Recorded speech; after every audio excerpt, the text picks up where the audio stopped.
awesome! Yes, dudes and dudettes, Major League Butt Kicking is back in town! Oh, yeah!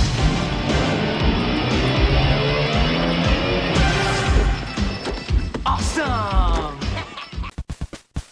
Hey everybody, and welcome back to the Flophouse, and I am absolutely tickled green today to serve you guys up with a video preview of Teenage Mutant Ninja Turtles Shredder's Revenge. Massive thanks to Eric and everyone down at Tribute Games for allowing me to brawl through a 2-level demo, playing as every character, and really submerging myself deep into the pizza grease.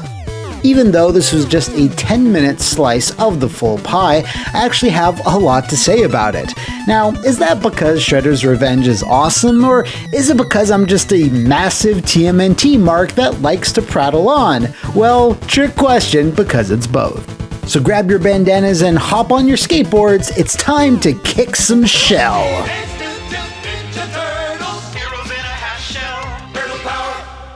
Shredder's Revenge. Some of you might be familiar with Tribute's previous titles, like Wizorb, Flinthook, and Panzer Paladin, just to name a few. And if you were gaming in the mid to late 2000s, you might have played some of the staff's previous work, like Scott Pilgrim vs. the World, and pretty relevant to our video today, TMNT, the godlike GBA version, that is. They're now teaming up with Nickelodeon and .mu to bring us an old-school TMNT brawler, which acts more or less as a follow-up to the Turtles' quarter-munching 90s heyday, a time that I'm sure many of you remember as the best time of your life. Shredder's Revenge is also an homage to the original 1987 cartoon show, featuring lots of characters, both minor and major, and as I'm sure most of you are aware of by now, features many of the same voice actors, like the heroes in the half-shell themselves. Speaking of which, Shredder and Krang are back up to their old tricks, which of course includes stealing the Statue of Liberty for some reason. Again, I know we're talking Saturday morning hijinks here, but why do they want this hunk of copper so badly? Is it a rare metal in Dimension X or something? Guys, I think this goes to Dimension X. Where the Krang come from? Yes! Anyway, amid all this chaos, Leo, Raph, Mike, and Don grab their ninja weapons of death and vow to crush Shredder, Krang, and about 18,000 foot soldiers. But wait! To tip the odds ever so slightly in the Turtles' favor, both Banana Coat-wearing April O'Neil and beloved mutant Ratman Master Splinter also join the fray. All 6 characters are selectable from the start, so once you pick your hero, it's time to party. Let's get our shells and gear. Level 1 is cleverly called Jaw-breaking news. And as you start it up, you'll find notorious terrorist Oroku Saki glowering over the fleeing employees of the Channel 6 news building. Instantly, you can see Tribute's incredibly charming sprites and animation on full display. Everything has this lively bounce to it, and that is exemplified even further with the selectable heroes. Each and every frame is lovingly designed with a whole bunch of moves and attacks, specifically referencing other things in the TMNT verse that I'll get there. I'm already getting off track. As you make your way through Channel 6, you'll see the Foot have firmly entrenched themselves, tearing up sets, spray painting over signs, and answering the phones? Theming levels like this is what really helps give a beat-em-up some added personality. Sure, you can just have your choppers walk in from stage right, but why not have them slaving away on computers, whipping up something in the kitchen, or getting swole? This also helps diversify the Foot themselves, because just like in the older games, they come in all shapes and sizes, and most importantly, colors. These gym bros come equipped with shields, so they're best taken out with a throw or charged heavy strike. Redfoot's avec axes can tank a bunch of hits, so you need to get behind them to avoid their overhead chops. And the jumping Katana Foot have katanas, and they love to jump. While you're taking out all these feet foot soldiers, you might find yourself smashing open a nondescript door, which can reveal a point item to boost your score, and do mind the overhead lights that litter Channel 6 as they have a tendency to come crashing down. Eventually you come across our favorite mutant warthog threatening Vernon here with the prospect of minimum wage to film Bebop's Beat, which is again a nice little touch. While there's no gameplay ramifications, it's always nice to see the bosses appear a few times during a level to get the most out of their appearance. After a few more waves of overzealous foot soldiers, you'll find that Bebop is furious with you that you've interrupted his latest broadcast, and with a quick flex of his piggy chest, he bursts out of his suit and it's time to fucking go. He does the things you'd expect, charges forward, flattening everything in his path, and has a long-range gun attack. There's nothing much to this battle per se, but I mean, it's level 1 after all, and you know, Bebop. So with that, oh no, his rhino-y companion then comes in, absconds with Krang, and we're off to the next level, which is called, what again, Leonardo? Big Apple, 3 p.m. Ah, that's so good. Act 2 is an NYC street stage, as there should always be at least one. You're immediately greeted with the ghastly sight of the Foot stripping the turtle van for parts. In fact, you'll see other examples of this throughout the level, which, like in the previous one, is telling a little story. It's here where you'll also come across the first of 2 power-ups, with this one turning you into a terrifying cyclone of death and pain, tearing every foot soldier asunder, coating the turtles in a deluge of mechanical viscera until fire hydrants also return from the old games, and yes, you can slash them open for a free hit. What's even better here though is that you can sit back and watch the Foot repeatedly splash and flail about for a while. This is advanced ninja shit right here, kids.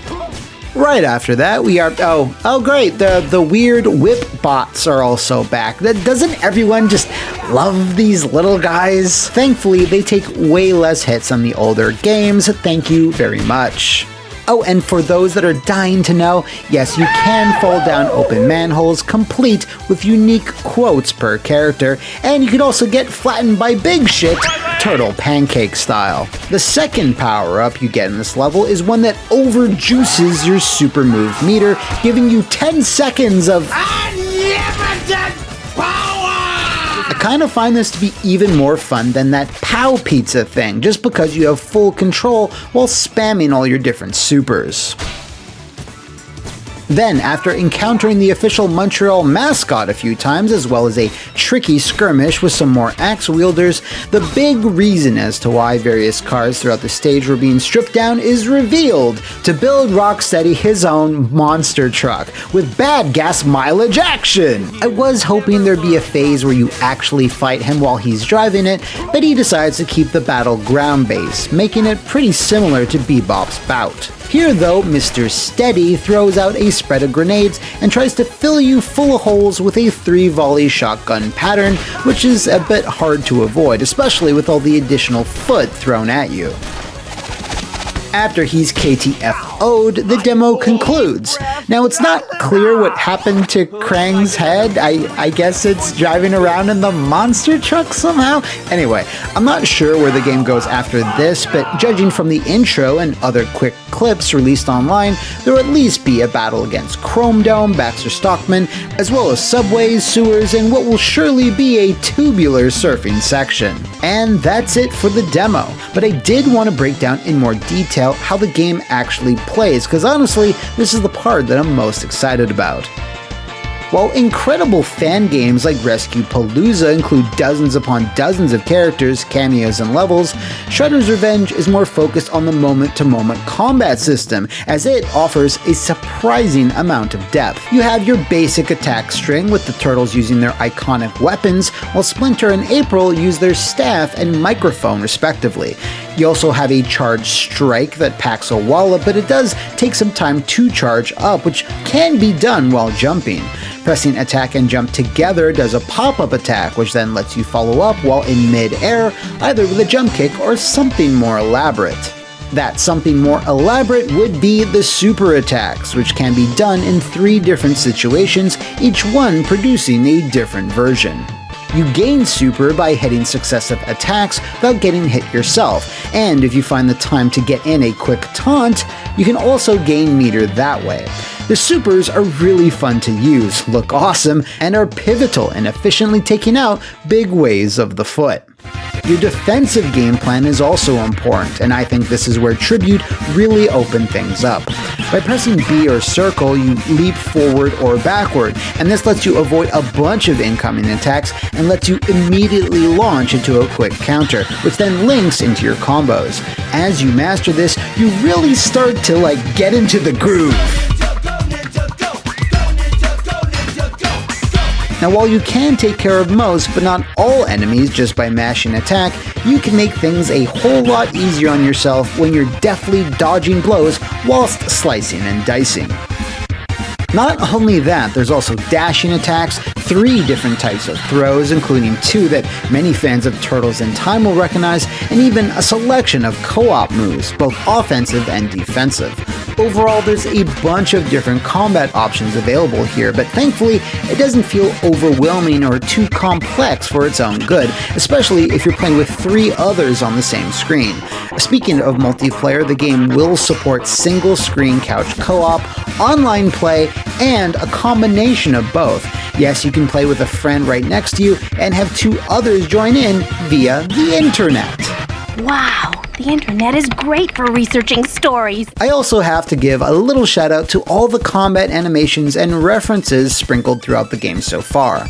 Leo's aerial slashing attack off his double jump really reminds me of the Roto Cutter from Tournament Fighters, and Raphael's German suplex, come to think of it.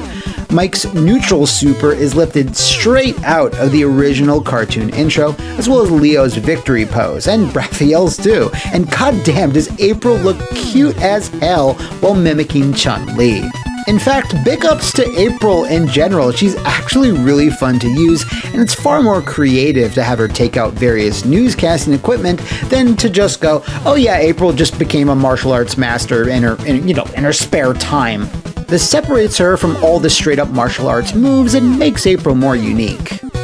I do find it cool, but a little curious that both her and Splinter aren't unlockables you'd earn by beating the game, and it's here where I do want to point out a few concerns I have. It took about 10 minutes to beat the first 2 levels, and I'd have to assume you could clear that even faster in co-op, so I am hoping there's going to be a bunch of incentives to replay the main campaign.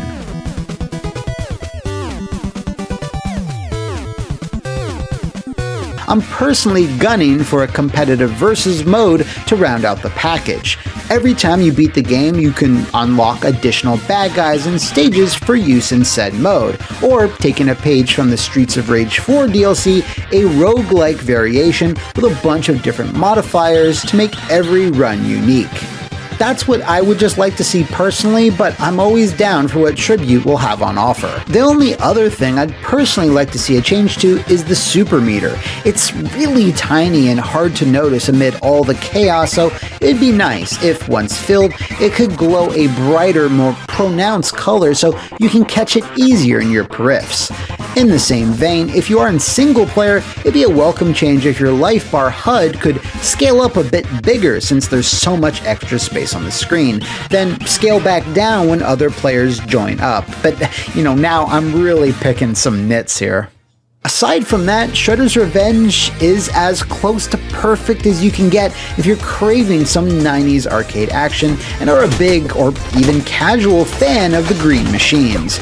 It plays really fast and fluid, is easy to understand, looks gorgeous, and sounds just as good with a banging Konami-esque soundtrack courtesy of this stupidly talented T. Lopes. Dude, just miss, even once! I am so looking forward to playing the full game, which as of right now is scheduled for later this summer and is coming to absolutely everything and even has a physical version in the works as well. With this and the awesome Cowabunga collection coming around the same time, Turtle fans haven't had it so good in a long time.